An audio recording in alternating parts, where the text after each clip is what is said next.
ঠাকুমা, হ্যাঁ বল। দাদু কোথায় গো? দাদুকে সকাল থেকে দেখছি না।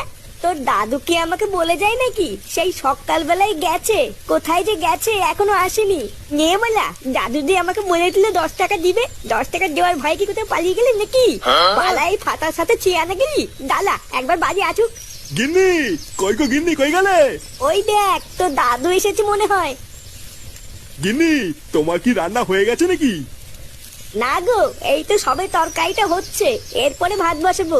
ও, এখনো ভাত হয়নি? তাহলে এক কাজ করো গিন্নি, আজকে অল্প দুটো চাল কম নিও, বুঝলা? আজকে রাতে আমি বাড়িতে ভাত খাবো না, আমার একটা পিকনিক আছে। তোমার কি বুড়ো বয়সে ভীমরতি হলো নাকি? হঠাৎ এই বয়সে আবার পিকনিক করছো যে?